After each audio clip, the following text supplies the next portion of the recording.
Greetings! We are here to teach you how to act before, during, and after an earthquake. Enjoy!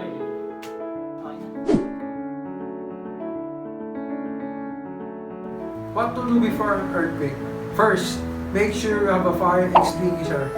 First aid, a battery-powered radio, a flashlight, and extra batteries. Second, you should learn how to first aid. For example, during an earthquake, someone got injured. You should know the simple first aid procedure. The third, learn how to turn off gas, water, and electricity.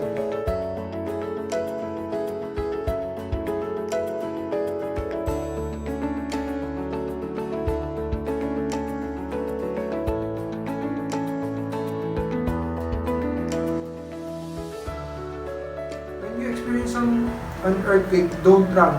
Just don't panic and be calm.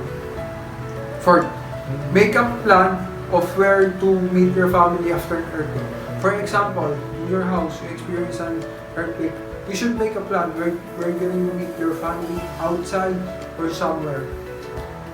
Fifth, don't leave heavy objects on shelves. Example, we have a shelf here. Don't leave a vase or other heavy object. And last, learn the earthquake plan at your school or workplace. You can do that also in your home for your safety of your family, friends, especially pets.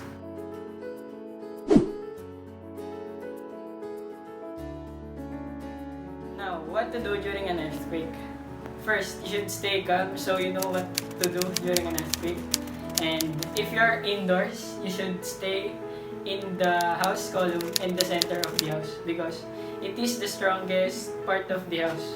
And if you are outdoors, you should go to an open space area to prevent falling debris. And if you are inside a car, you should stop the car and stay inside it and wait for the earthquake to stop.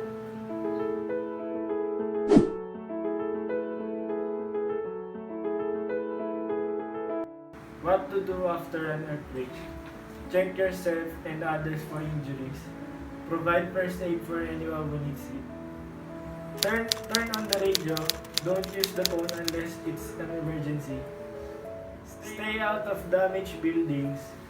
Be careful around broken glass and debris. Wear boots or sturdy shoes.